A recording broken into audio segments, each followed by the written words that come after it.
and we will answer some of the questions and also ask them some questions.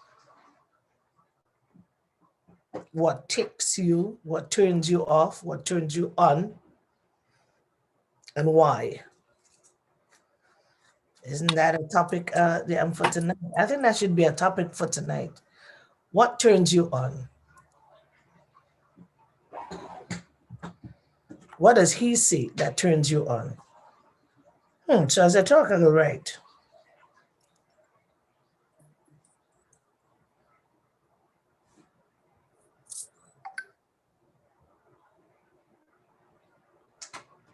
What ticks you?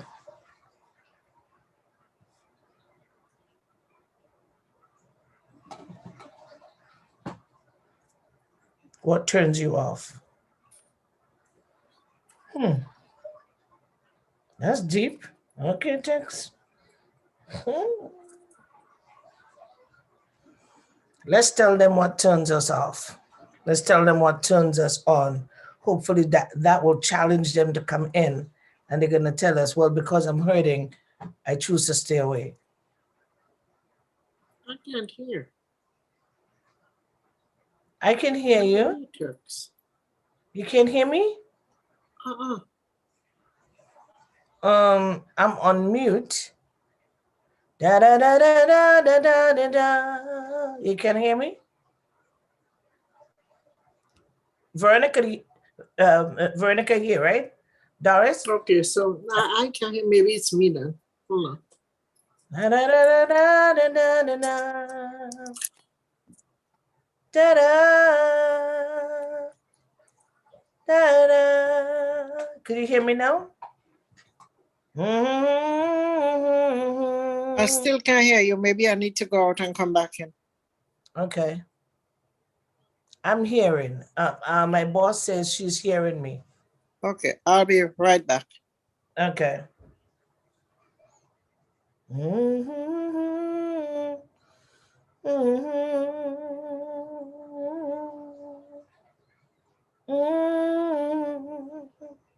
Nobody know what that song's that the name of this song.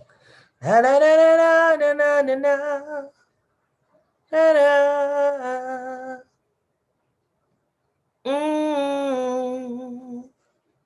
Na na na na na na na na. La, da, da. Da, da. Challenge yourself.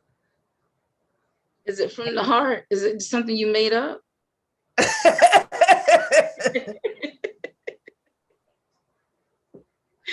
Today I'm a genius. Every night I say the same thing. I don't even know what I'm saying, but it sounds good. Da, da, da, da, da, da, da, da, da. I don't know. It just makes me feel good when I say it. Yeah. My eyes is I got hit by the light tonight again. Okay. It's not a pretty sight. Sometimes you just want to get it my eyes is so sensitive to light that when it hit at the wrong place and it burns, and then it feels as though my eyebrow is turned in. So it's very painful, but hopefully it goes away. Do you use the like the medicated Visine? No, I can't. Oh, you can't. Okay. It's something I gotta live with until I learn. Before I put on light, just put the glasses on. Then you put the light on, you count to 10, then you take it off. And do I do that sometimes? No, I don't. So that's why I get hit like that, and then it hurts. Like somebody's taking a needle and literally push through the eyeball. That's how bad it feels. Ooh, wow.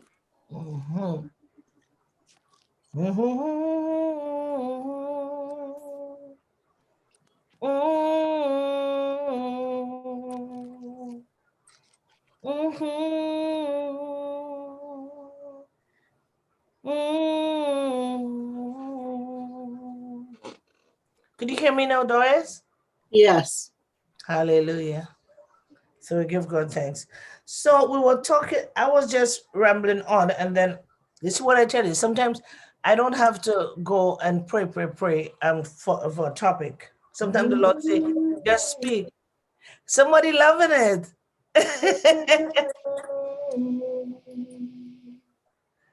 Who is singing? Oh, I think I didn't turn down the volume. That was the replay on the computer. Yeah, it was. That's okay. Yeah, so sometimes you just the Lord will say just speak, and you speak, and then you just get topics. How cute is that? So tonight we're going to talk about what turns you off. What does he say that turns you off? What turns you on? As a woman, what turns you on? Turn off the light, what turns you off? What triggers you? Let's talk tonight about triggers. Then they're going to learn there is something called triggers. Don't trigger us, and we would not tell you anything. Who want to go? So what turns you on as a woman may not turn on other ladies or other women. Yeah? Because for some people, just respect, good morning, good evening,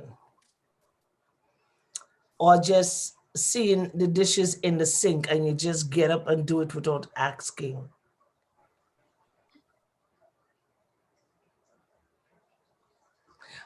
Or just taking the nail polish and take the nails off.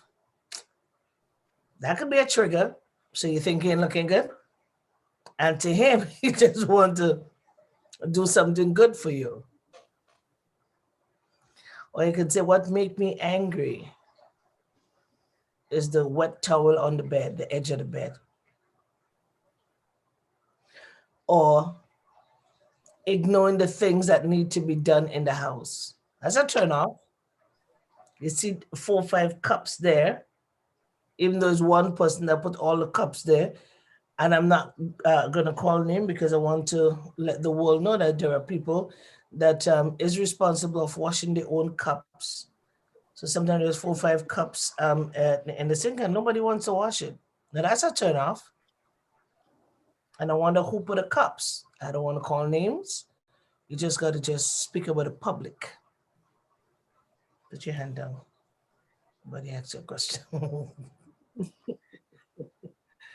Or you come and there is no food, all you have to do, just don't ask, just cook. Now that's a turn on. You could live with that every day.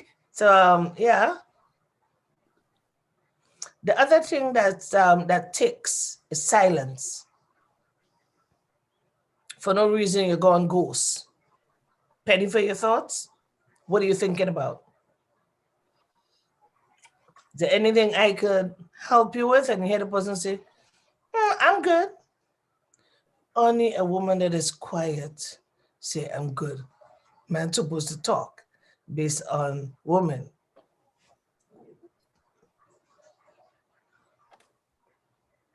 Or they're on the phone and they're texting and they say, so who are you talking to? And they didn't answer, but you as the lady could sit up on your phone and text, and you will be texting. And if he say, so who are you texting? You know, there's so much thing on social media. We ask him what I'm texting. You see how ladies can get defensive? Come on, ladies, as you want the men to do, you can do the same thing. Yes. Or if you're looking for something as the woman, and the man says, what are you looking for? Can I help you? And say, well, I'm just looking. If the man is looking and says, hey, why are you digging up the whole place? What are you looking for? And then he said, but I'm just looking. And you get offended now, right? Because why the pendulum is not on your side. So I give a lot out. So let's talk. Where's Teresa that asked me if I'm on?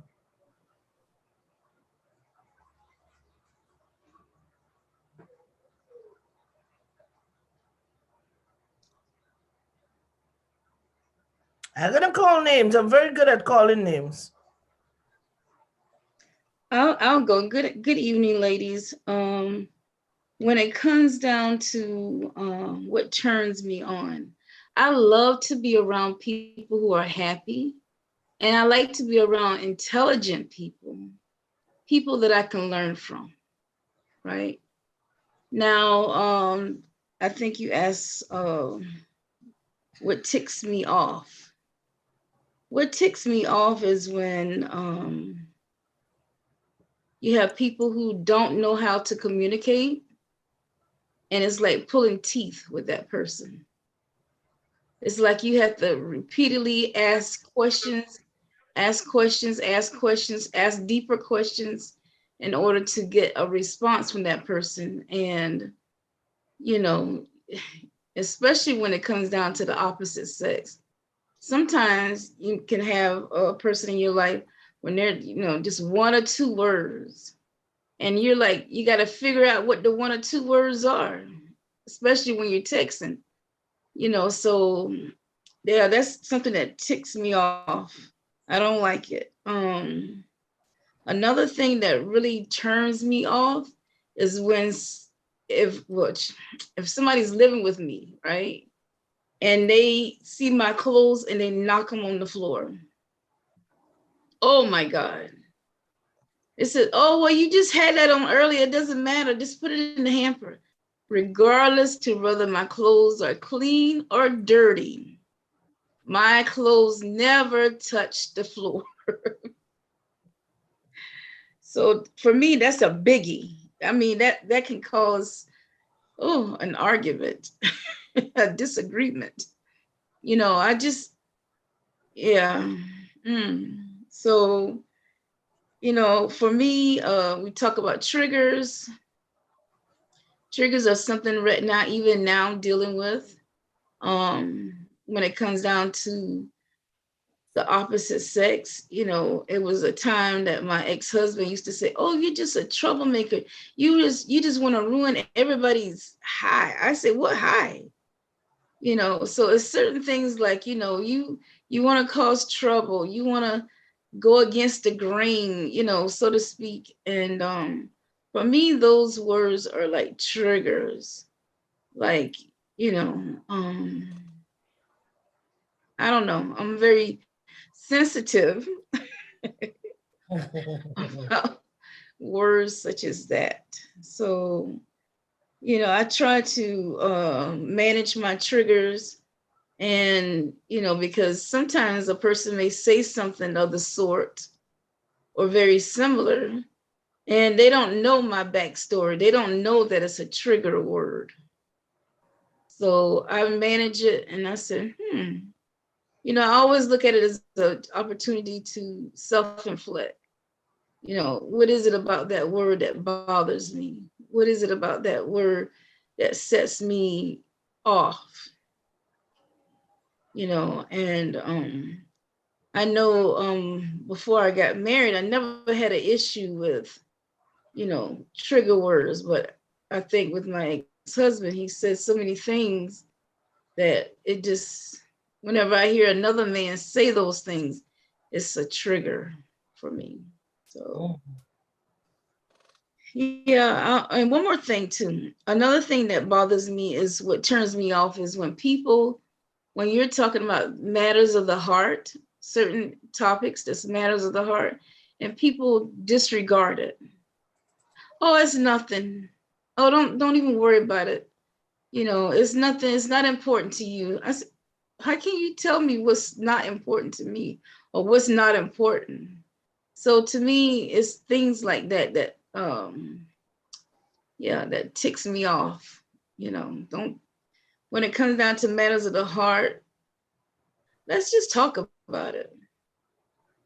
Let's not disregard it. So that for now, that's my take on it.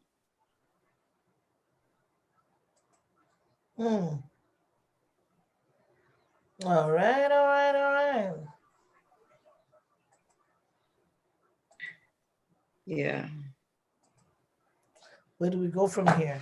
So Doris, what turns you off? What turns you on? What make you angry? So let's talk about what turns us on. And then we're going to close that, and then we're going to go to what turn you off. So probably turn off and turn on could be in one claw. And then what takes you off could be another one. Okay, so now we're just talking about what turns you on, not off. Turn off and turn on could merge. Oh, so we can talk about both of them at the same time. Yeah, because the same thing that turn you on could be the same thing that turn you off, right? You do it right. twice, 2 more times, and it's not funny. So, no, it's really not funny. Enough is enough. Yeah, so we can go with those two. All right, so let me say good night to everyone. What turns me on? I like a man who is respectful, does little things for you, doesn't have to be huge, simple little things that would just, makes you go, oh, that is so nice. I like a man with a sense of humor, who likes to joke, who is funny, charismatic, because I like to joke and I like to, sometimes I see crazy things. So I like somebody who is funny, just like I have a sense of humor.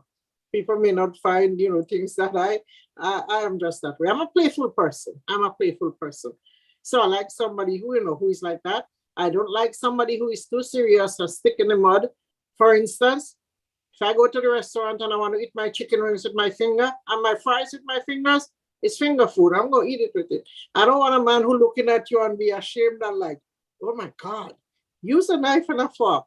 I don't like a stick in the mud. There is a time and place for everything where you use a knife, a fork, your napkins and stuff. But sometimes there is local place, because I've been, people are like looking at you like you're crazy, So, well, during the pandemic, I eat bread with a knife, so a knife and fork. So, people look at you funny. You're cutting bread with a knife and a fork. So, and so I'm playful. I like to joke around. I don't like conflict. However, what I don't like is that a man, when you're talking to them or you're having a conversation about something and they're just ignoring you, they will not answer, they will not respond, they just stay quiet. That can be very annoying, because if you have a disagreement, it's two people. So if I'm talking, you explain yourself. Well, why is that? Or what is not? But if I'm talking to myself. Just like, if I do that to you, you're gonna be upset because you're talking to me and I'm ignoring you like you don't exist. So that's a trigger for me. I don't like that. I don't. My husband used to do that. Sometimes you're talking and he will just stay like, just pay no mind, don't give an explanation, don't say anything. And I think that's something that's set up where people get into argument. Because if you two people are there and something is wrong and you say, well, why did you do this, or what happened, or blah, blah, blah, and they just sit there and like, you're not talking, that ticks me off, because I think it's a two-way conversation, and that's called communication. So that could be a trigger point in any relationship. Another thing that you could trigger is like somebody who is not willing to help with anything around the house. People should, I like doing things together, like sharing things, whether it's talking, whether it's things to do, or, just offering to help. Like, I'll give an example. I would go to work. I would get up, I would cook dinner, I would have everything done, ready. At one time, I used to do 2 jobs. And my husband would come home, and if I didn't cook or I didn't have time doing 2 jobs, he wouldn't even cook and say, let me cook dinner or leave some. He just wants to be, you know, you must cook and leave. I mean, wouldn't even help do the laundry. There is a washer, there is a dryer, and you know, nothing. So things like that creates conflict. When just one person is left to do everything, you're not helping, you're not assisting, especially when your wife is working, you're both working, and you know, and I'm talking about if you have children, that's even worse. When you have children, you know, that's another work by itself. So things like that are trigger points where you just start saying, you know what, this is getting ridiculous, and that start building up anger, frustration, where eventually you blow up, and that's where the conflict starts, and then things starts getting out of hand out of there, from there. So you know, things like that. But I'm very easy to get along with. I don't, you know, I don't really fuss and fight about simple things. But sometimes your partner could get overwhelming because they don't want to do absolutely nothing. Every, you know, marriage and everything is a shared thing around the house, and you can't just expect one person to do everything that the wife should be doing everything. You know, there is things that the men could do, and you know, things that the ladies do, but some men don't want to do anything at all. So things like that. I like a helpful person. I like a person who likes to communicate, and you know, things like that. But I don't like the not, when I'm talking to you, not answering or saying a word. And that's a trigger point that, you know, I think I wouldn't fuss about it or get good, you know, start firing. But of course, I'll be annoyed and you know, frustrated. So I think that's all I gotta say for now. Good night. Good night. Good night. You guys started early, right? Yeah. Good night. Good night. I don't know if my time is behind. I'm like a minute to 9, so I'm surprised you guys are. No, same time. I came off from meeting for an overseas call, and I was still on the call, so I was like watching the time. Sorry about that. That's okay. Yeah, so we're talking about what turns you on, what turns you off. Then we have another thing of what are your trigger words? What make you get angry?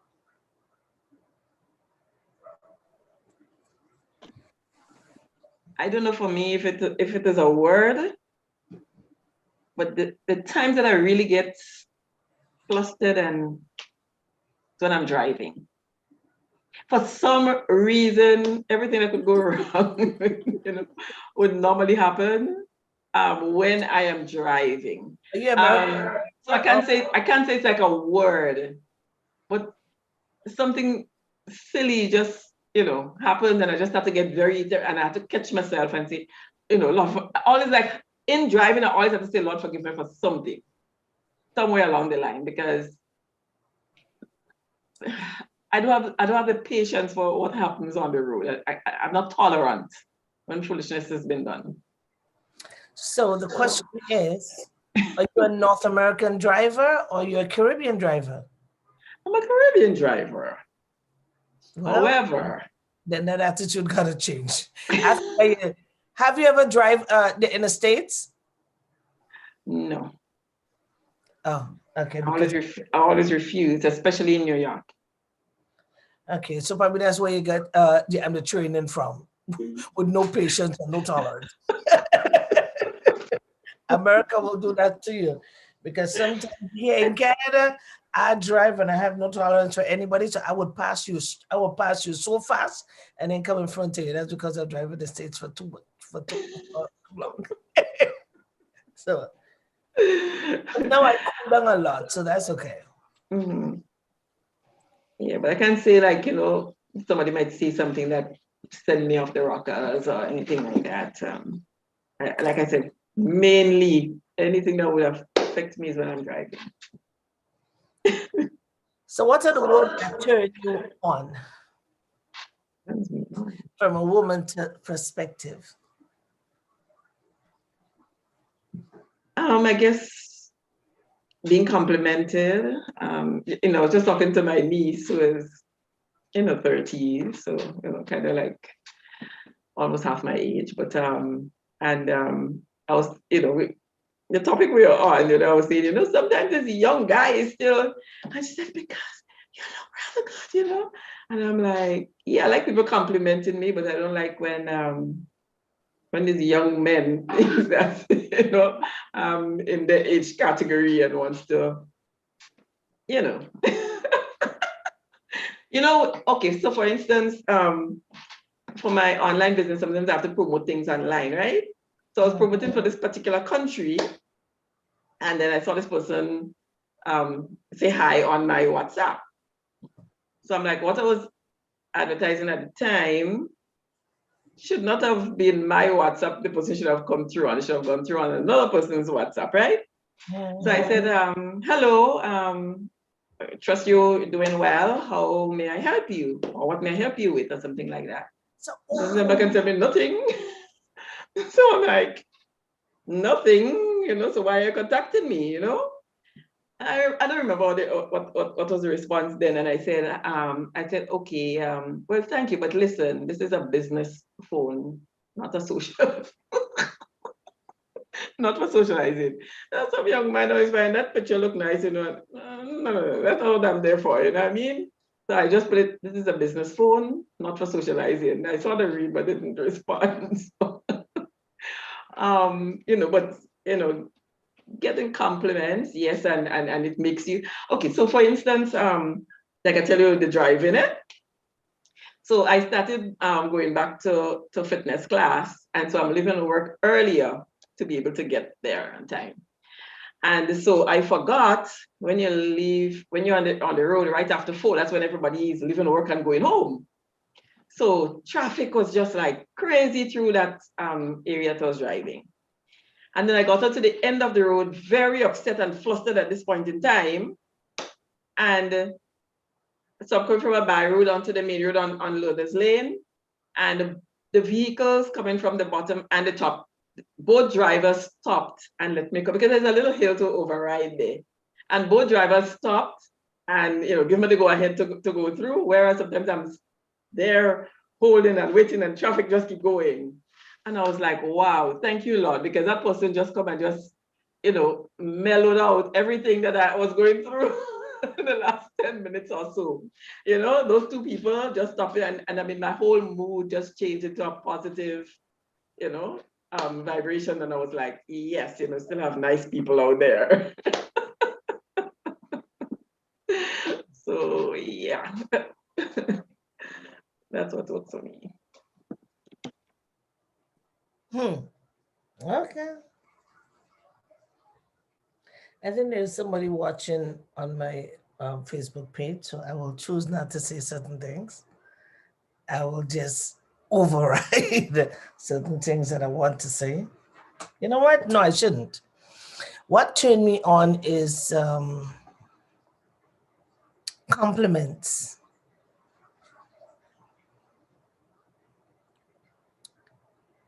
And saying, just doing little things without me asking. That turns me on. What turns me off is you coming and tell me something, and as soon as you open your mouth, the Holy Spirit begins to speak before you. So everything you're saying, it does not match up to what the Holy Spirit just tell me. And then I have to ask you the question, why are you saying the things that you're saying? And then the conversation just got dead. Or somebody will meet you outside in a supermarket. Like yesterday, I went somewhere yesterday. I just wanted just to hang out. So I wanted to hang out, and then I came out to the van, and somebody said to me, "My God, you're gorgeous." I said, "Thank you." And because I said thank you, the person come close and he says, "Oh, well, I just want to ask." No, you said enough. is that really what you're coming to say, or you're adding to what you have to say? He said, no, I just want to talk because it's, I think from my standpoint, what you're about to tell me is not more than lies, and I will choose not to entertain it. So good afternoon. And then the person say, okay, bye. Because, and I have to learn to play around with words, but because I don't entertain the enemy, so I don't allow him to come in to confuse me. I'm very obedient, and because I don't want to sway because of somebody's sweet words, I stand my defense immediately. So by me telling you the next statement is going to make you turn left or right and go where you have to go.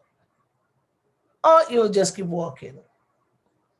And that's what I love about me, because I'm a straight shooter. I don't say it hard, I don't say it rough, but I will let you know your next words that you will be saying is not true. So let's put a period there. Bye. And then I would leave with a very nice tone. Things that makes me get angry, or things that make me tick, is when somebody call me and I just see the number and I get all your answers. And then you sit in your house for no way along life stretch. I never asked you a question and you call me and you bring a complaint, which is not true. It bothers my nerves because I didn't call you. And you choose to call me and say, you know what? I'm just going through that. And I would ask you, so will you hear it? And the conversation either would end the same time or they will continue. And I would let them continue. And then they would say, well, this happened, so I want your advice. I said, whatsoever you pull that conversation from, it is not part of my vocabulary right now, and I'm not qualified to answer it. So good night or good evening. God deliver me sometime. So I'm going to say something on the air tonight. People, I know your conversation before you start. I know what you're going to say, if it's true or not true. So that way, when you're coming to me, think twice. It's so easy. I tell people that all the time, but I don't know. Sometimes they forget and they'll come to me. So those are the things that kind of turn me off. Maybe you're the one they feel that they can talk to get a little release. I don't know, I'm just saying. A little what? A little what? A little release, you know, themselves. I don't know. I said, okay, who can I call to talk to? Okay, let me call Tex, because somehow she might give me, you know, a load of encouragement or something. But when you blank them like that, I'm afraid to call other people. Oh, no, that gives them a chance to straighten themselves, and they will call me back. Two of them will call me back. Oh, you know, I call you, but I didn't want to ask that kind of question. I just wanted to say this is what I'm really going through, and I can't take it. I said, well, now there is a conversation. So how you doing? And then, so I won't give you a chance. I'll just tell you what I have to tell you, and it's up to you to get it straight and call me back. And those that I'm talking about, they know who they are, so they will just say, okay. And then they'll go, but they'll call back. And then I say, well, why? Why do you waste my time? Well, I just want to hear what you have to say. As I just told you, they want to hear what you have to say. Nonsense. So I'm sweating in the back here. Okay. So that means that the person values your opinion. Yeah, but not when you pick it up in a conversation and it's not yours and you make it yours. That's what I'm talking about. Okay. Yeah. Don't make it yours and then come and act as though it's yours, because Soon as the phone ring, I'll see it, and then the Holy Spirit will start talking without me asking a question. So I know what you're coming to tell me is not something that I will entertain. Don't pick stories from other people and then come and ask me a question with it.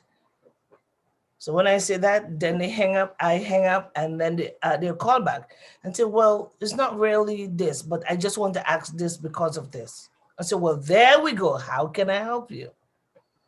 So people, I just want people to know that when they, because I don't have that extra time to waste, every minute of mine is valuable. I don't know when my number is going to call. So I also have to be on time, on tick, on tick, on tick. I don't want to miss a moment. So my eyes got to be blinking all the time. What are you thinking about? What you doing? Did you hold a thought? Did you not hold a thought? Because the Bible says, hold every thought captive. I don't have, some thoughts miss. So if you're going to call me to waste at my time, I may miss 1 trillion thoughts going by. So I got to be mindful of me and my personality and what is going in and around me. So, okay, so we said what turned us on, right? So I cannot ask you what you think turned on a man, but I can tell you. You didn't do your triggers. Your triggers. Oh yeah, I did my triggers. Don't call me and tell me things because I'll know. Or if I ask you a question, okay, there are key signs when you ask somebody a question. They're just key signs. If you say, so how was your day? And then they go like this and go like that, you know, they come in with some kind of lie. It's just, your eyes tell you if a person is telling you the truth or not. Yeah? Or if you're wondering in your brain, you go like, well, see that up left corner, it's just lying, like you're just making something to come and tell you. It's a study you can do to figure out things. It's whatever, but you can study things. Like if you ask somebody a question, he says, so what did you do today? Well, not really much. They just don't want to tell you. Mm-hmm. So they say, well, not much, meaning it is my business. I don't need to tell you anything. Mm-hmm. There are signs that if the person wants to engage you or not. If you ask a question and you say, so did you do this? Or could you do this for me? And the person go like, you begin to check 1, 2, 3, 4, 5, 6, 7, 8, 9, 10. The person is ignoring you. They hear you and they bluntly refuse to answer. Those are triggers in conversation. If you value the person, it's a trigger. If you don't, well, that's their problem. In a relationship, if you ask somebody a question and you get to 20, you know the person don't care.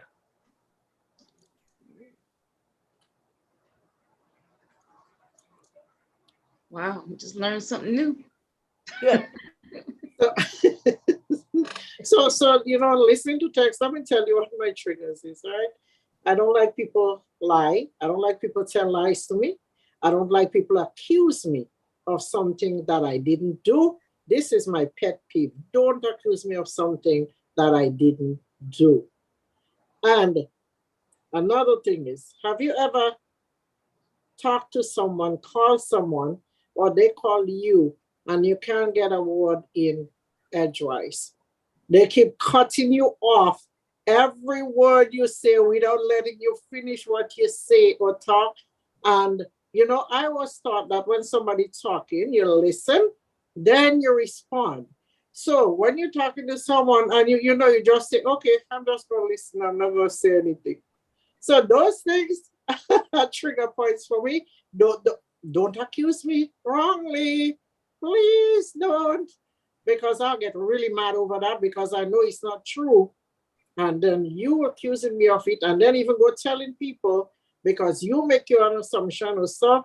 And then the person that is the culprit You ain't worrying about them. You get now scot free, and you thinking and accusing poor me don't know nothing about that.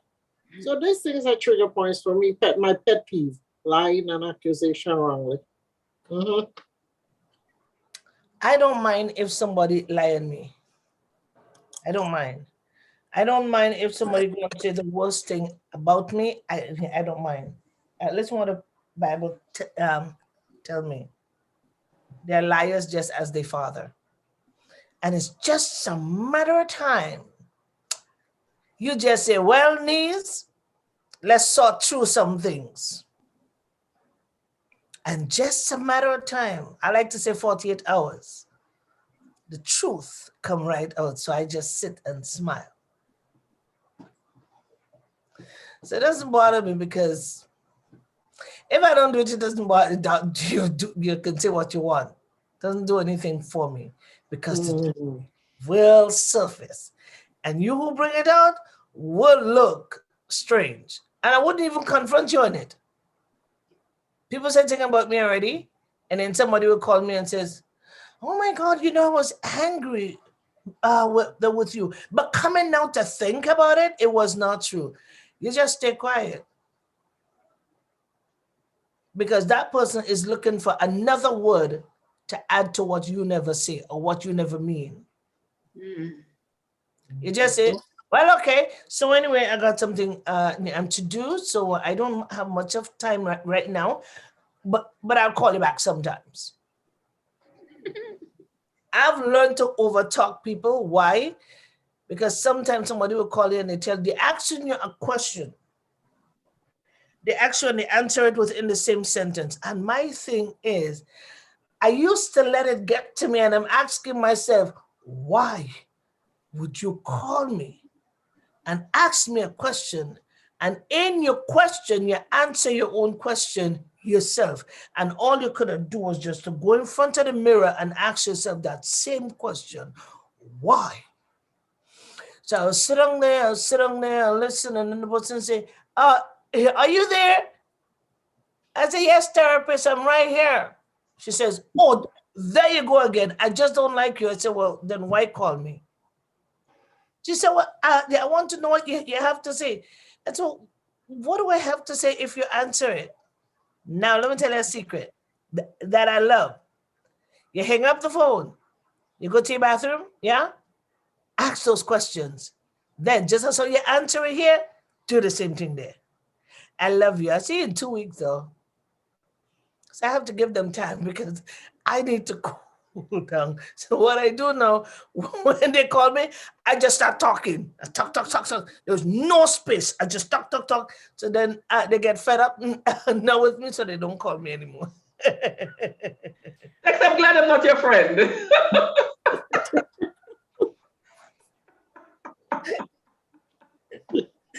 Oh my God.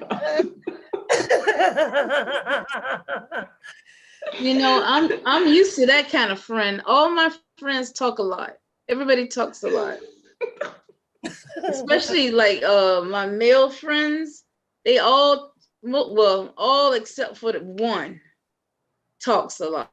I mean, like they can talk for hours. Like my good friend Bishop Green, Arthur Green. All you have to do is say hello, and he'll take it away. For me to talk to somebody long, so like tonight, my niece called me from the US. We haven't spoken in a long time. So yes, you can have a long conversation. But if you're talking every day, not long. Well, I don't talk a lot, so I can handle that. But going back to Doris saying, people lying on you. I've had that through my time. I learned to laugh at it because, those lies were so glaringly lies that it makes sense me, putting any set of attention into it. So just laugh it off, and I learned to laugh it off and let it go. Nobody come and tell me, this person said this about you, because I don't know, what did you say? If they're telling you, that means you responded too, right? So unless you're going to tell me what you said, then don't bother to even come and tell me. my face ain't ready for that. You come in and tell me that kind of thing, you know?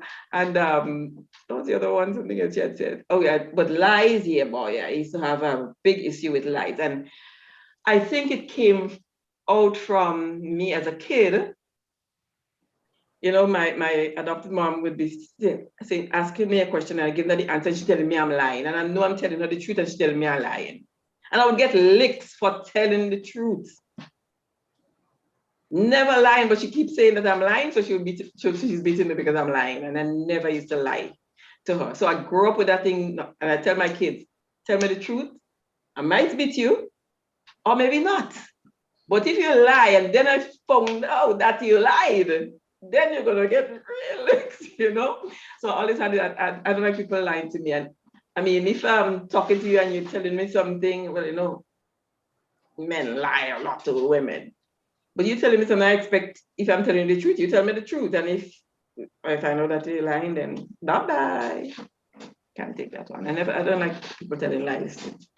But if they telling me, say something about me that I know is not true, I've learned to just laugh it out, because I tell you, there were two kind of biggish ones in my younger days that there was so much blatant lies that I just learned to laugh it out and let it go. And you know, Teresa, that's true, because now I don't let those things bother me.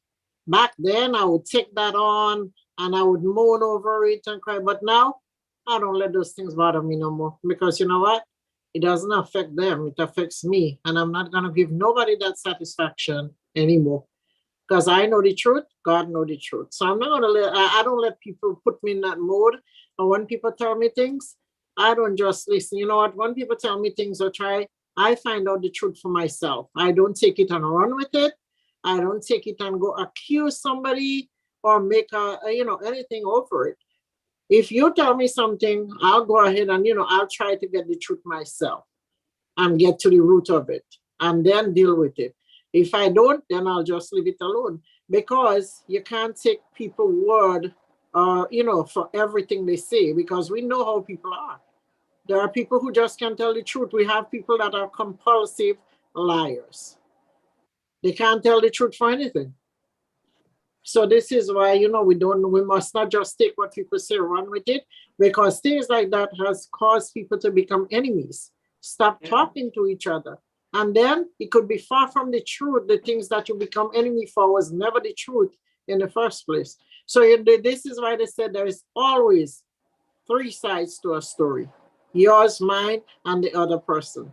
So you can't just take two sides and decide, I'm not going to talk to Jane because Mary told me Jane said this about me, and I don't know whether it's the truth or not. So we must not use what people say or gossip or things like that to, penalize people or become enemy with anyone, unless we know the real truth or know, or know for a fact it's the truth. The other thing too is when people like to bring up things about you from the past. Yes. They have to go and say, well, years ago I knew and she...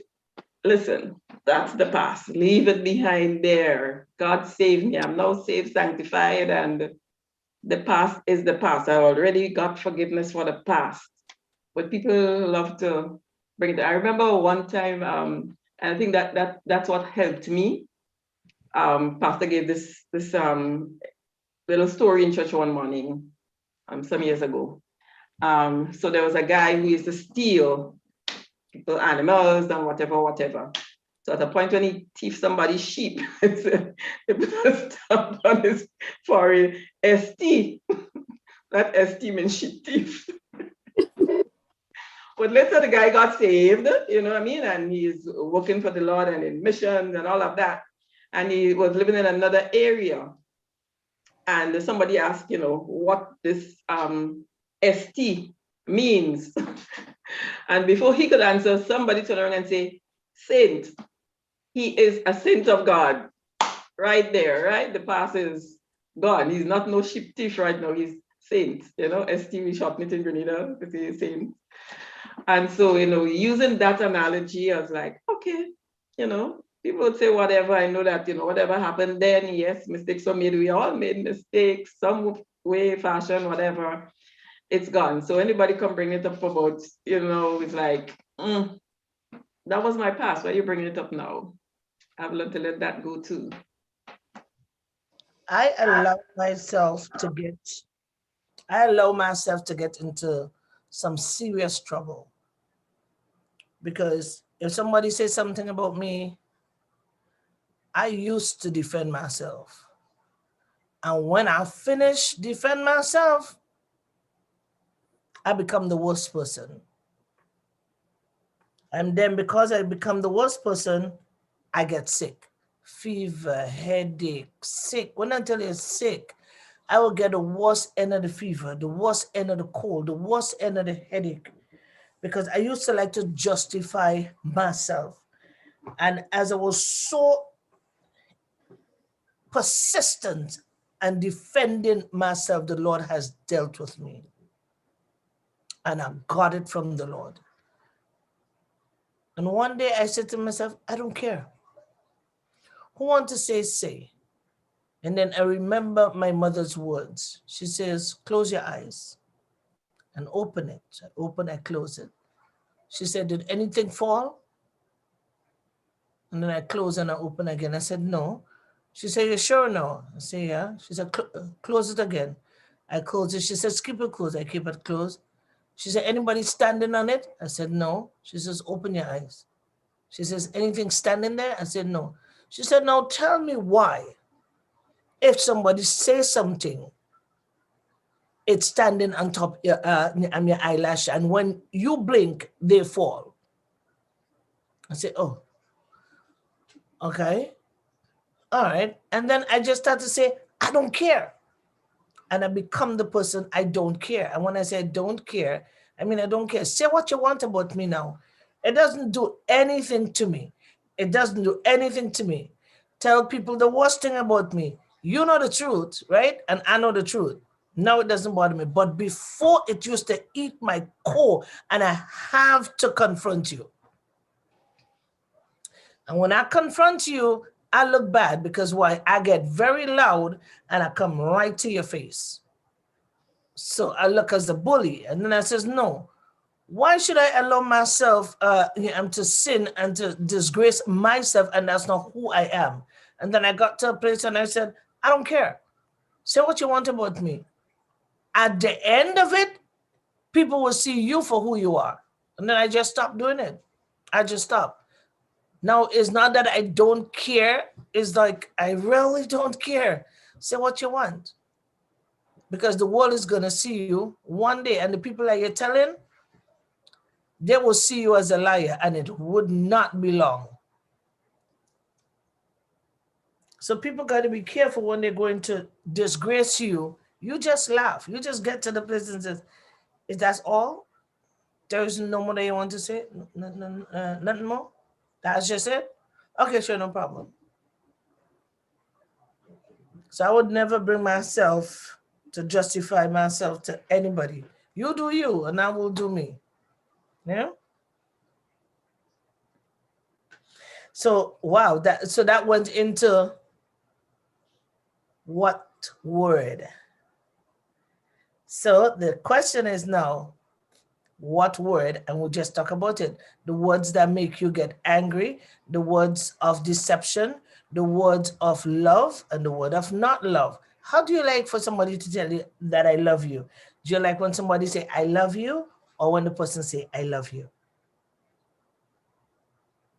It doesn't, Veronica, it doesn't have to be a boyfriend. How do you view the word love, and what does it feels like? You know,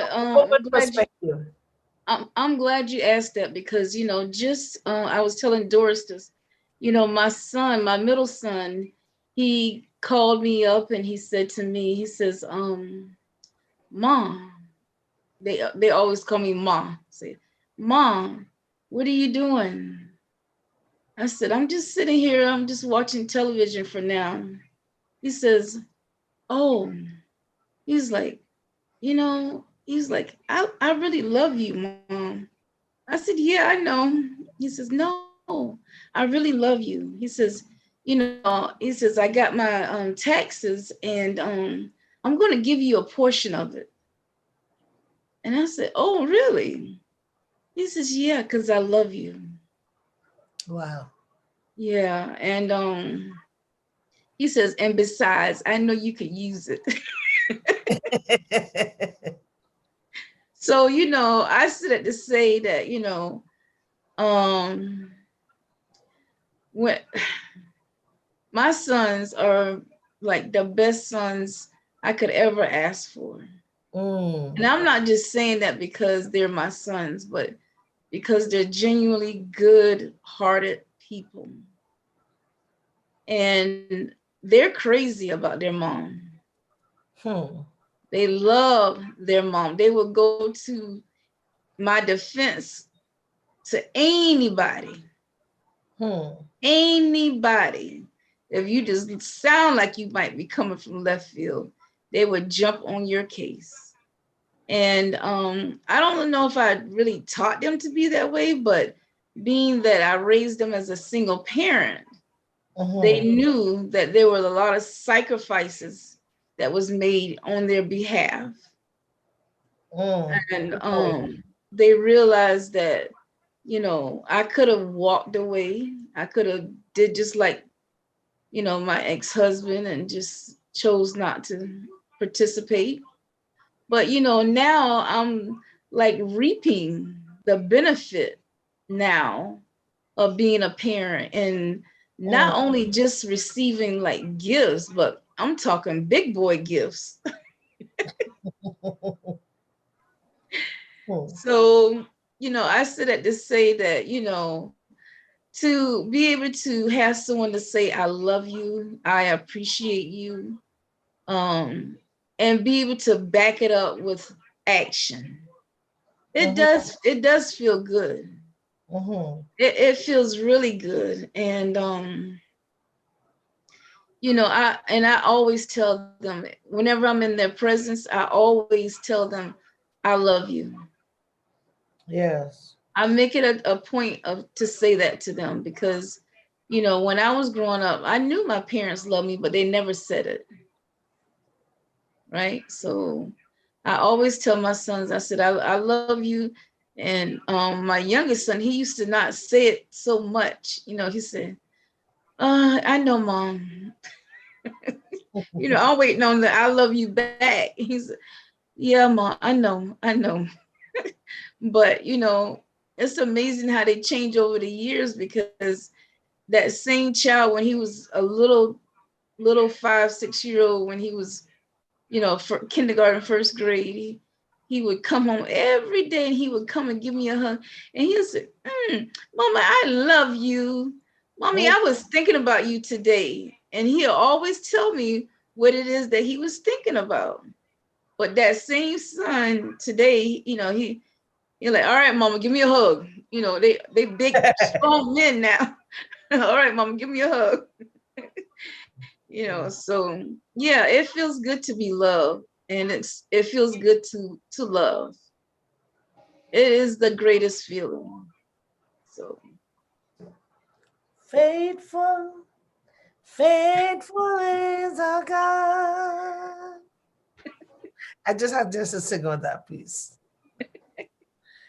It is good to be in love and to feel love. But love is not a one-side street. It's reciprocated.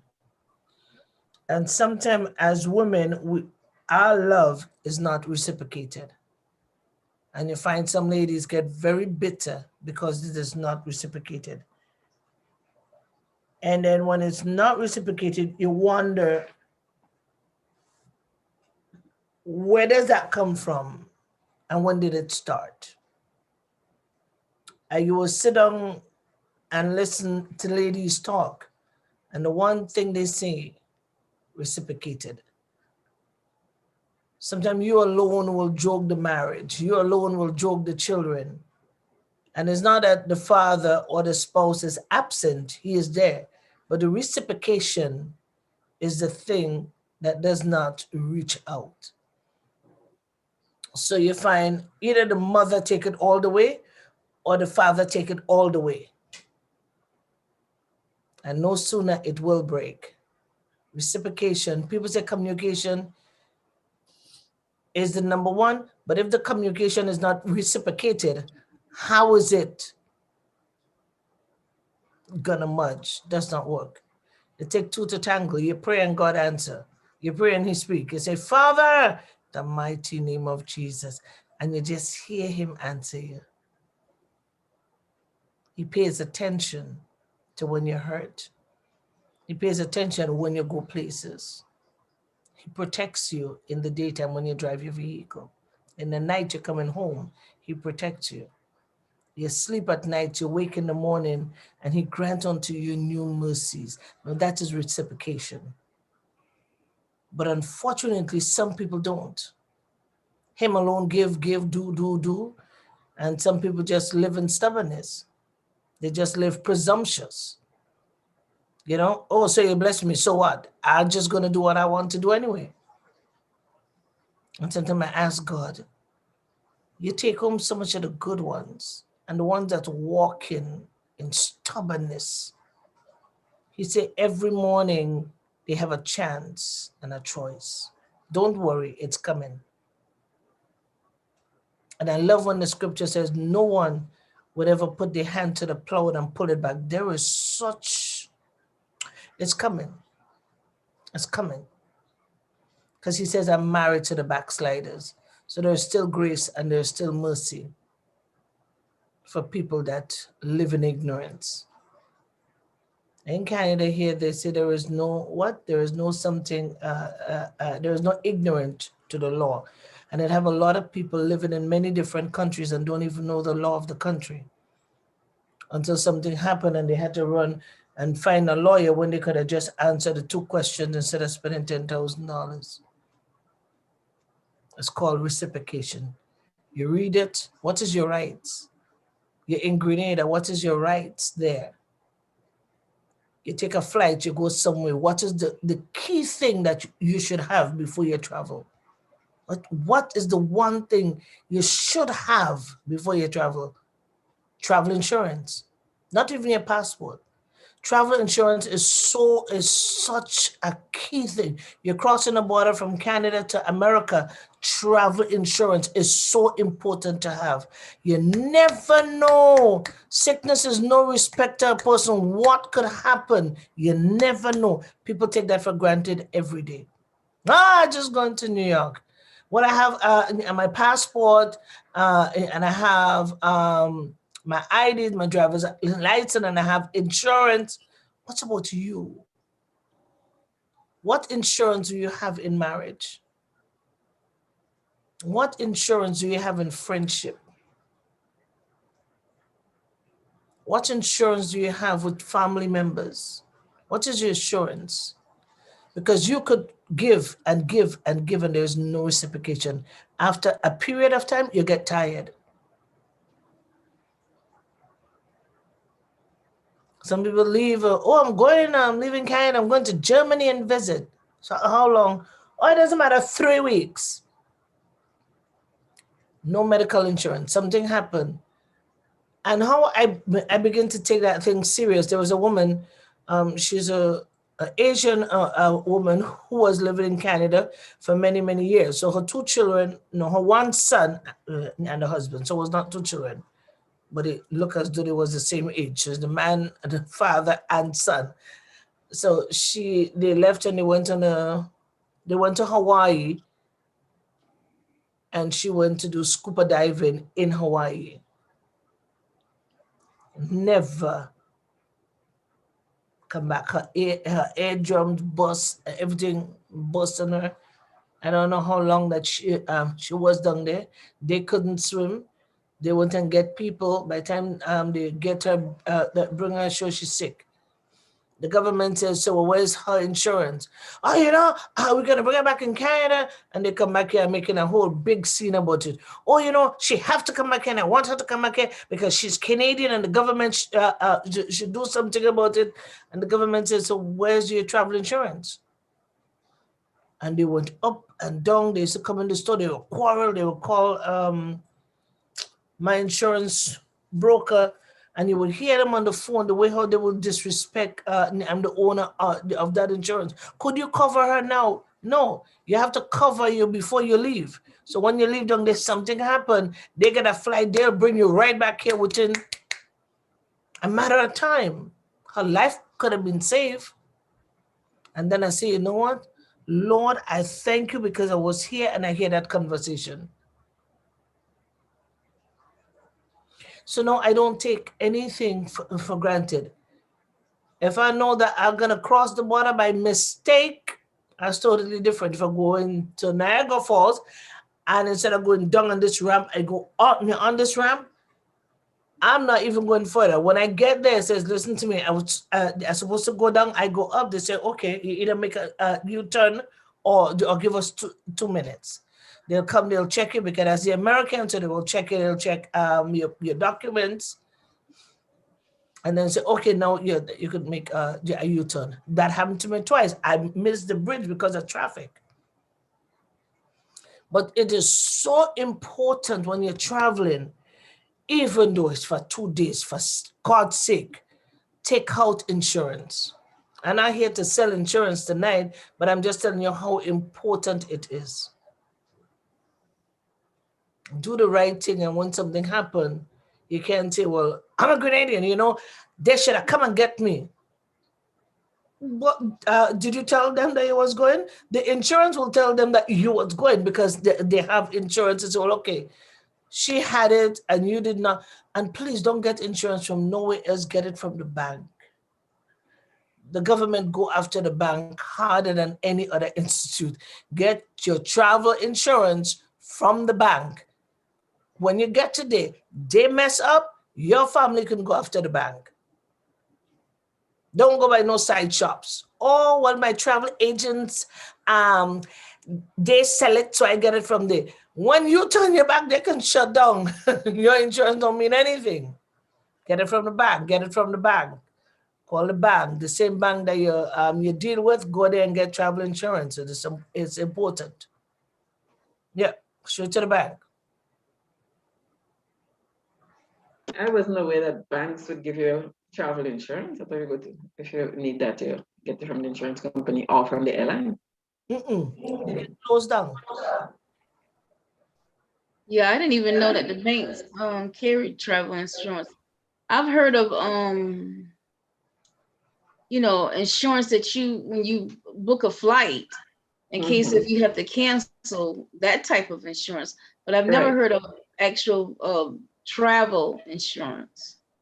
All the airlines offer travel insurance now when you're booking, especially.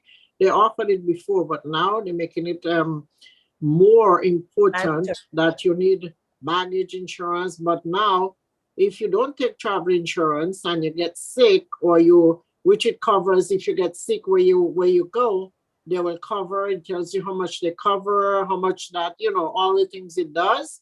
But like Tech say, you take the insurance from them, but you don't know what happened after that. But they do offer it, and they tell you what they cover. Now that they will cover your entire ticket if you take insurance. However, if you don't and you get sick from COVID, you can't travel, or you have to, whatever you have to do to cancel that. If you don't, I'm not sure how much you will lose, if you will lose the whole thing. But they tell you if you take insurance, the complete thing will be returned if you couldn't travel because of whatever. It doesn't have to be COVID.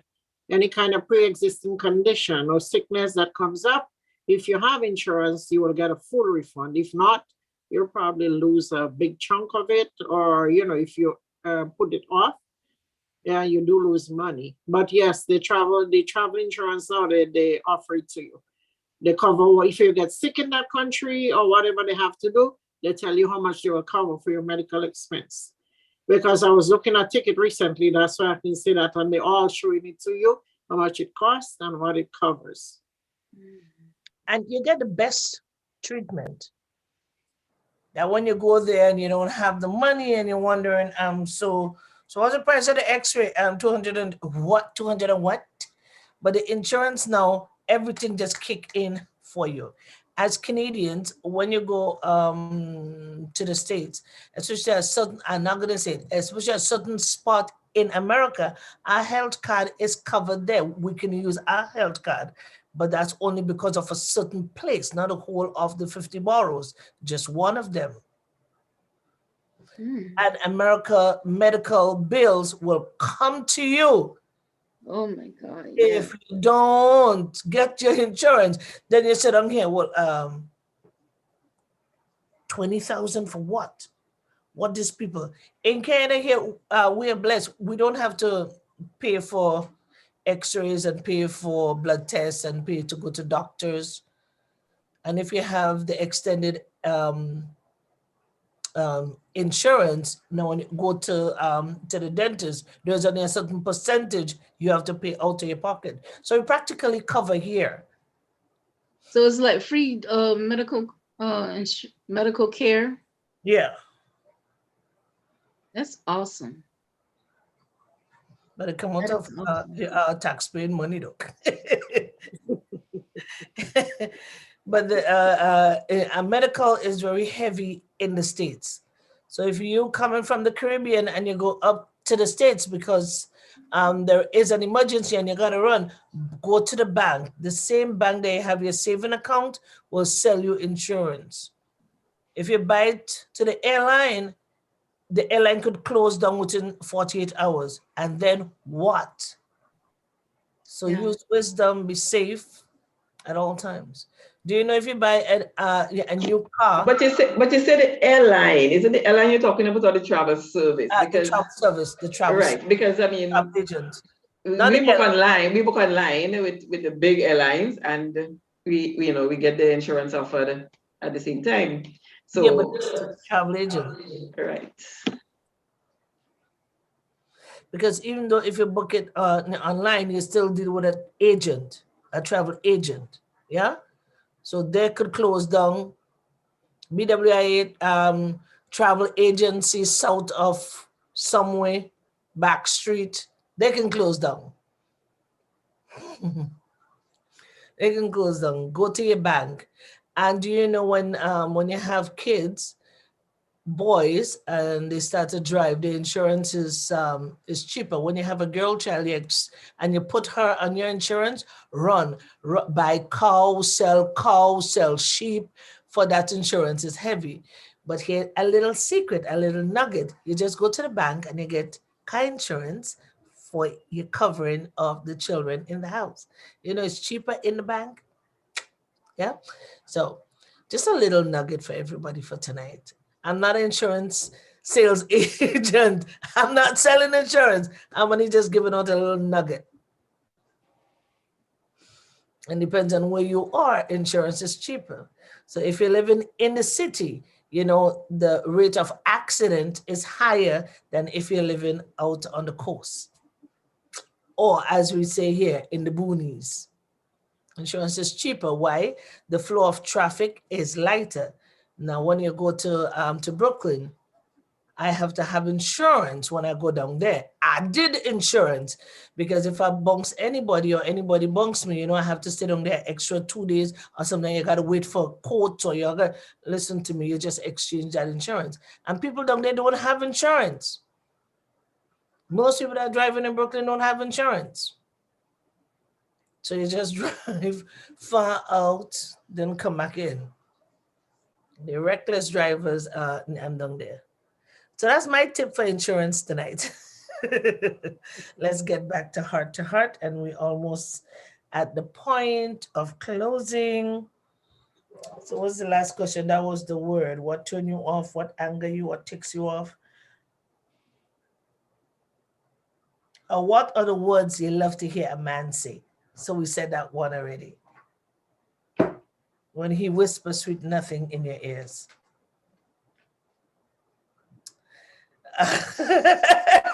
I didn't do that.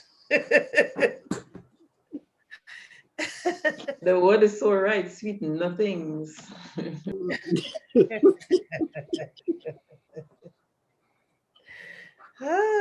Turn on the light. That's all I'm saying. So does anybody else want to say anything? I think I talk enough. With the fifth on that one. Not on that you can talk about anything else. You know, I will say that everybody wants to hear the words "I love you," right? No matter who the person is. But in pertaining to someone of the opposite sex, when it comes down to love, you know, if a person says, you know, I am for you, you matter to me, I appreciate you. You know, those words are meaningful to me.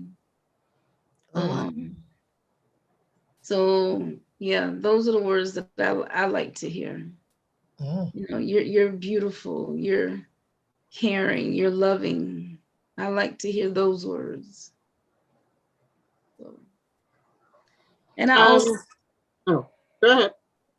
no, I was just gonna say, and I also give out compliments. So Do you think Yeah. men love to hear those words too? of As much course, as we love to hear it? Yeah? yes, yeah. Mhm. Of course. Okay. Doris was saying something? Yeah, no, I was gonna say, the same thing about love. I mean, everybody wants to, likes to hear somebody tell you that they love you. And like Ted said, some like to hear it, but they don't like to say it. And like Veronica said, growing up, when I was small, you never hear anyone tell you that they love you. But the way they treated you, the things that your parents did, it tells you that they love you, even though they did not say it. So I grew up not ever saying the words I love you to anyone because I didn't know how to say it or how to come out and say it. Because I never hear it, nobody ever repeat those words. But now, showing love is something that's important. Getting love is something that's important. And love could be in many different ways. The way the things someone say to you, just giving you a hug, and just hug you, it shows love. And sometimes people say they love us, but some people are still shy to say. And I used to be one of those persons. But thank God, no, I can tell people, I can say I love you back to somebody. I can tell them I love them. And everyone likes to hear that. They like to hear, oh, you look good. Oh, you look sexy. Or, say nice things to them. But men like to hear that too. And sometimes we are afraid to tell them, or we are afraid of, what should I say? Well, it all depends. As a friend, you wouldn't say things like that because you will give the wrong impression. But if somebody, that personal with that you care about, or there is nothing wrong with telling them, saying them kind and nice words to them, just like they like to hear it. So we all like to be loved, and we also have to give love. I think everybody needs that. Everybody wants that. And we shouldn't be afraid to share it, express it, or let somebody know. Saying that to someone could mean so much. Whether it's a friend, whether it's a boyfriend, whoever it is, just that one word could make somebody day. Just give them a hug and say, I love you. God love you. And, encouragement and inspiring someone. Kindness and love can do so much for someone who might just need to hear that. So like walking the street, I say sometimes we see people and I have to confess to that. You walk so serious and you keep your head so straight, people are afraid to even say hello, say good morning to you. So we give people that impression sometimes by our face expression. So, it's nice when you see someone to look them and say, good morning, how are you? God bless you. Have a nice day. Just a simple word could make someone day. Yeah. So, the world need love. Everybody need love. And just as we get, we need to give too, because some people, it makes a huge difference to them just hearing that, especially people that grow up not experiencing love at home, whether it was from their parents or anybody, just showing them that little bit of love or kindness could make a huge difference for them. So, love and sharing love, kindness and appreciation, hearing it, giving it, it's a good thing that people should, really, really adapt to and not afraid to express. Well, my father wear his hats on his sleeves. My mom is the same thing. So for me, telling somebody that I love them is so easy. And to me, it was no big deal until I come to Canada. You find people, so you love me. And you tell a man, oh, I love you. And it's like, you do? and I get shocked by that. Like, what is your response? Like, why? Like, no, I love you. I just love you. I love you as a person. And then you have to, but my mom would see you, hey, Doodoo, sweetheart, come, sugars, come. And I think that's where I take these love words and from my mom. My dad is the same thing. He would come home. Daphne, man, if you see that woman, I love her. I have a new thing. So I come home and I'll tell my husband, I'm the same thing. Listen, I see this guy. Oh my God, that's my boyfriend. That's my boyfriend. I go out, I'm with my husband, and I thank God for that one thing in the relationship. I'm free in front of my husband to tell another man that I love him, or I'm not afraid to hug another man in front of my husband. That's how pure my heart is. And that's the one thing that I thank God for, that he is not the type of man to say, oh, well, I'm going to hug that person, or I'll introduce him. I say, well, husband number 1, meet husband number 17. So I'm not, because I'm so free in that area, it doesn't do anything, because I know that my heart is so clear, because that's how my father talked, and that's how my mother talked. So I know, and then you get here and people put all kind of schism and ism and with it, and making me feel scared now to say, I love you. Or I'm thinking, oh, so that was wrong all these years? No, it's not. That come easy for me, because I grew up hearing my father say that. He would see a woman, well, sugars, how you look good, how you doing today? That's my father was. And my mother is the same thing. My sister that passed, she would see anybody, man, woman, or child. Well, sweetheart, I just want to tell you how much I love you. That's how we grew up. My brother does the same thing to every woman he meets. Skins, you're looking good. Let me see you. You look good. No, that's my brother. That's how we grow up. So it's just a pure thought for us. We don't mean anything bad. We just love to tell you, and I'm not shy to hug anybody and tell him that I love them. I'm not shy to hug a man and say I love you, a woman. It doesn't, because to me it's just an innocent thing, until one time I get into this new culture and I was leaving. So I tell the man, and says, okay, bye. I love you. And he says, no, but I'm married. It's gonna hear me, huh? He said, yes, I'm married. I said, I want that's to do with me.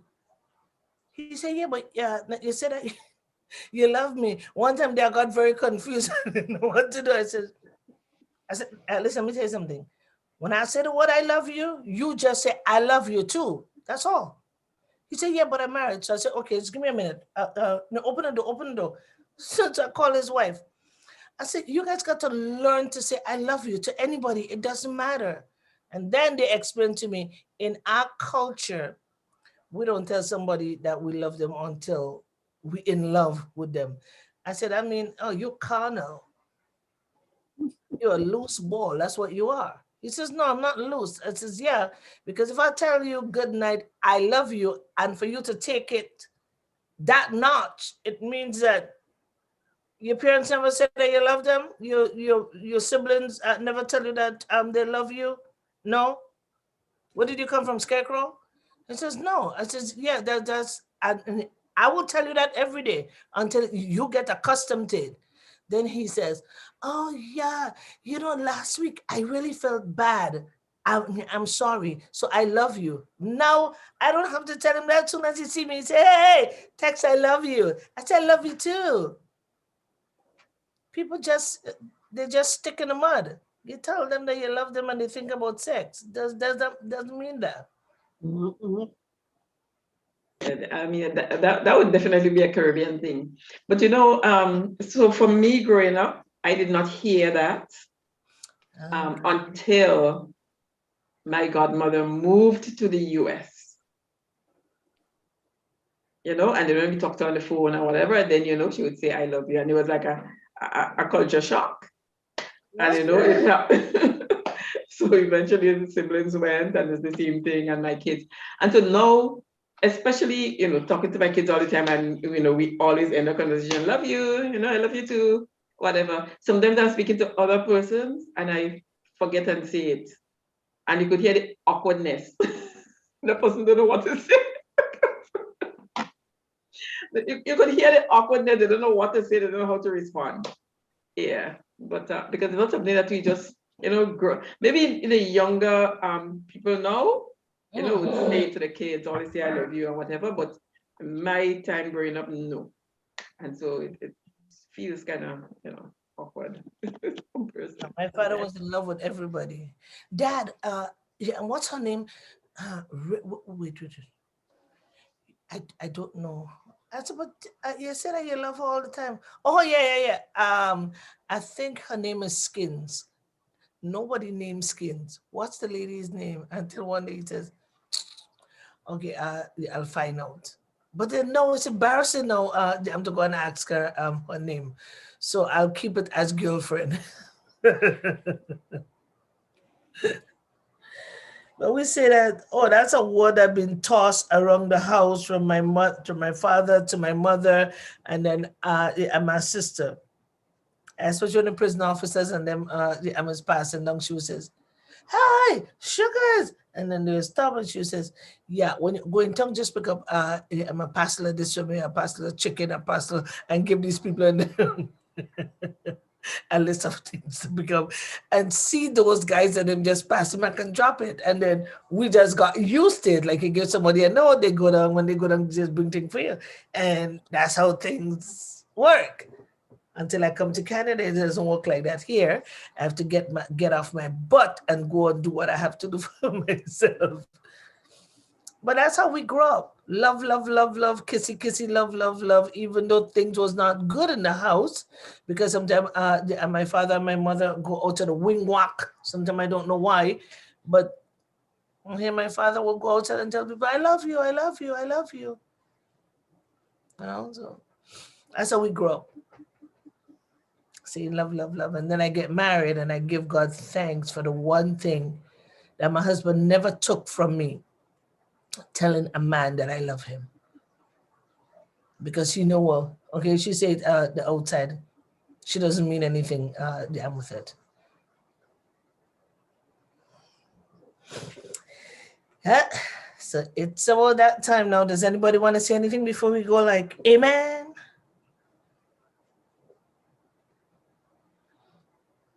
And T is just gonna dance it off. Faithful, faithful, faithful, faithful, faithful, faithful, Lord the Lord.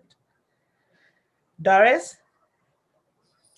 Well, you talk about love, you know, and I think a lot of times, you know, people don't understand because they don't know there is different types of love. Just because you say I love you, it doesn't mean sexual. And, you know, I learned about that not too long ago, you know, the difference between agape love, sexual love, and other things. So this is where I think people is lacking because they do not know about those two different kind of love. So that when you tell someone that I love you, it doesn't mean you love them sexually. You love them as a person, you're showing appreciation, you know, letting them know that you care about them and you appreciate them. As to when you see you, opposed to when you tell somebody you love them that you're in love with, who is the opposite sex, your husband, or stuff like that. So I think part of that, people who doesn't know or aware of it, they take it the wrong way. So when you say I love you, they think it's personal or they think, you know, it's something else and they get the wrong impression. So I think with that, you know, probably gets a little confusing to some because I didn't know about agape love until I started, you know, getting into the Word of God and learning about that. That's when I learned about, you know, the two different loves, agape and being in love with somebody on a personal level. Okay. So that's confusing to some people. Maybe that's why they get the wrong impression, or they look at you crazy, especially a man, if you say I love you, who have no idea what the, you know, the different types of types of love is. So, but other than that, it was a good night, great conversation. And it's so good when you talk about those things. We are learning from each other, teaching each other something that they don't know. So, it's a good thing for everyone. And I hope somebody learns something from, what we see tonight. Not everything we may have said may be right. I know sometimes I may not say everything right because, but we don't mean to say anything wrong, or I don't mean to say anything wrong. Everything is always with good intention, even though sometimes, what I say may not come out right. And I know not everything I say come out right. So people don't take it the wrong way, don't get the wrong impression. It's all good. It's all, meant for good. Nothing harmful and nothing bad. Amen, amen, amen. That's true. I don't like Um, people the best posing all is around. the love of God. So I've been watching you guys. I mean, I'm going off topic now. It's okay. It's spring in North America, right? Yes. Wow. So you know what? I have to get some I will get the coconut branch and put behind my back. You're not having the Caribbean, there's just some coconut branches over the Blue Lagoon, eh? Beautiful, beautiful backgrounds, Yeah, we're springing. It's not full bloom yet, but we're springing. I think in some places there is a little different shrubs that comes up now. So we're springing. We're springing. Well, I can tell you, you can get on the background. Just put up a green background, and you can get it. Tuck it in your wall, and then put your chair back to the wall. If I cut off here, let me show you something. If I cut here and I go to here to zoom, could you see it, right? And then I do like this. You see? Now that's a green screen. And then you're going to click here and you get the flowers. See? See? I was miming for you. Yes, yes. I looked at them even on Amazon, but getting it here. I could just put it on the back of the chair. Mm. Yeah, they have the screens that can just attach to the back of your chair. Right there, but getting it here might cost more than the chair, more than the screen itself. You can, if you have, okay, so my chair, so if I move off my chair, you can empty my chair, right?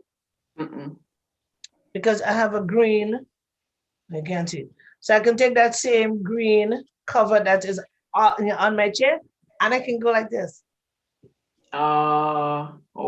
Green cover. So if I take it off the chair, if I move the green off the chair, you see, it's a black chair. Okay. And if I put it back on, it's a illusion. Okay. So you can put it on your wall. If you have a green sheet, put it on your wall, or you tape it on the wall, and you bring your camera down so it does not show the tape. And then when you get there now, you push it just enough so it will go under that tape. And you put it, and then you get your beautiful, awesome pictures. Yeah, the only thing is if I go too far back to the wall, then the lighting may not be as good, I think. Oh, you can still put it in the back of you. Once it's there, you can put it because you see, I'm in this office here now. So this is like this room here is what, like it takes like a queen bed, dressing table on either side. It's big. So I have a big table now, and I can go all the way out, and I still have all the space back here to go back. And away from the light, and then I can still come forward. I see. So you can try it. Because I know if you put it without the green screen, you fall into it, and I don't like to see that. So. Yeah. Yeah, and Teresa, one of the things that I did is say, like, this image here behind me, I went and saved it to my laptop. Mm-hmm. So once you save it and you go into Zoom, you can download that particular image and be able to use it too. That's what I've done. I don't have like a green wall, behind me.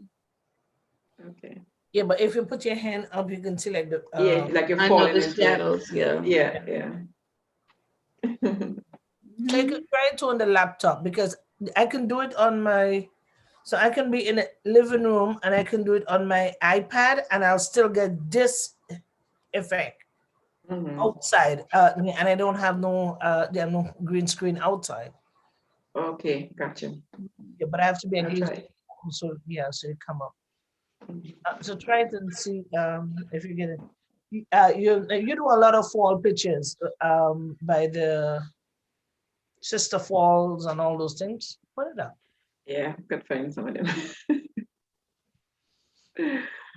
All right. So it's a good night. All right, so this is a teachable night. So we teach about insurance and we teach about love. Could you imagine? I don't know how insurance came in. Someone here, Yvonne Joseph said Miles Monroe has tips on the different types of love. So you can Google Miles. Yeah. What happened? My my Facebook got frozen because I'm good here, but on this side here it got frozen. So when I come back, oh my gosh.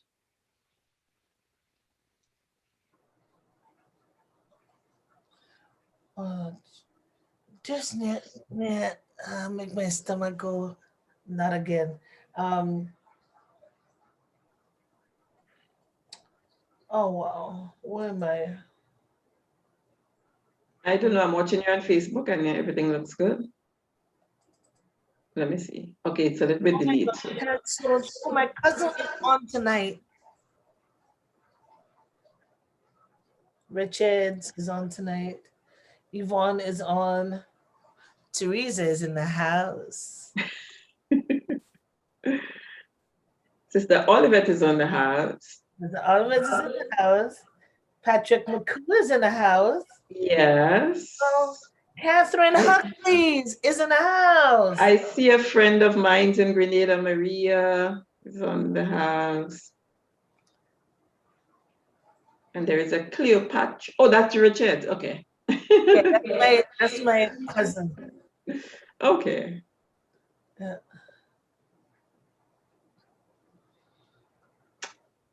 So thanks, ladies, for coming on and listening. Yeah.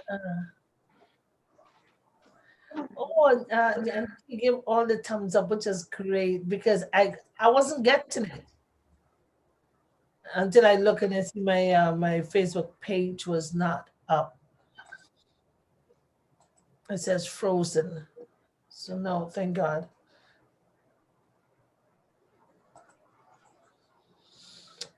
So tonight we talk about love, and I don't know how I got into insurance travel. We'll give tips. And guys, I'm not an insurance broker. But thanks for the nuggets. Yes, thank you. I'm not an insurance broker by any mean. I'm not a travel agent by any. Well, I did a course, but I'm not one. I'm not practicing one. So I just have my documents for nothing at all. And that's it. I called a child last night, but that's Cleo. Yeah. So we give God thanks for a gorgeous night tonight. It was very informative again tonight. Information about love. What does the word means? How does it make you feel? How does it feel to say I love you? What's the next one? What ticks you? What turns you on? Turn on the light. Who sang that song? Turn on the light and wait a little longer. I don't know. Is it Luther? What do I know? Doris knows all the songs. I don't know all the songs. Now, where's John tonight? Where's John? When is John? John. I hope he's not sleeping yet. I'm sure. What's the name of it, text? I don't know. On the light. It says, turn on the light and where the Turn off the lights, not turn off. Turn off the light and light a candle. Oh, you guys that I don't know anything, don't trust me. Wait a minute. So I was working in a certain company, right? And I heard a song and I just fall in love with the song. So every night now I will go on the loudspeaker and I will sing, I'm suicidal, but I just can't fight it. So nobody had said nothing to me for months. And I was so excited about my song until I come home one day and I'm singing it. I'm suicidal and I'm so excited. And Errol says, what? Just tell me that you didn't say those words outside. So Alan says, Mama, Jesus. I will tell people I don't know you. I love that song. That used to Teddy be Pendergrass. Teddy Pendergrass. Oh, Teddy Pendergrass. Okay, yeah. Turn off the lights. Turn off the lights. Oh, That's so all I know. off. Turn off. Turn off the lights. Not turn on the lights. Turn off. You see, turn off the light and light a candle. And let a candle. Okay. If it's not gospel, guys, don't trust me with anything that I say. Turn off. Boris is going to be playing that when we get off. So what's a guy named Teddy what? Pendergrass. Pendergrass. Teddy Pendergrass. Okay. Hopefully I can get it. Let's take a shower. No.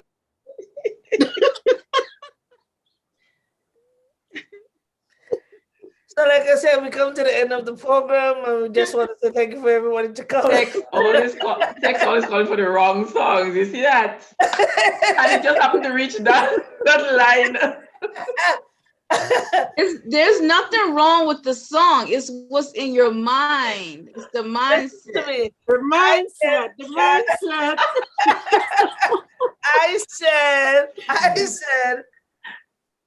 I asked the question, what turns you on?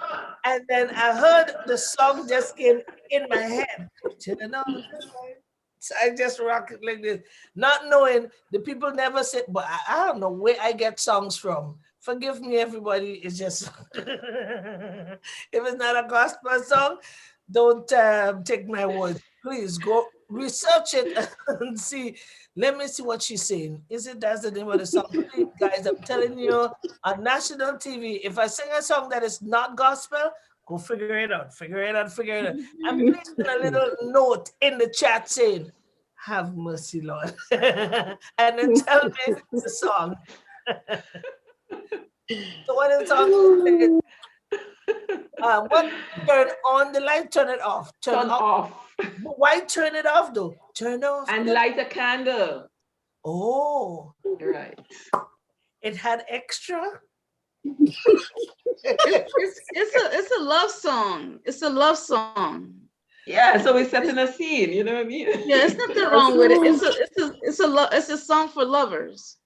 No, I'm just saying I should have researched the words. But I just get that come to my head. I just sing what come to me. I told you guys, if it's not gospel, don't trust me with it because I can make up my own song in a snap. I'm very good at that. And then nothing like that. People say, you see, I think that my boss is not there. That's why. Oh, she said it. Oh, Pendergrass. Okay. Pendergrass. Oh, somebody put it.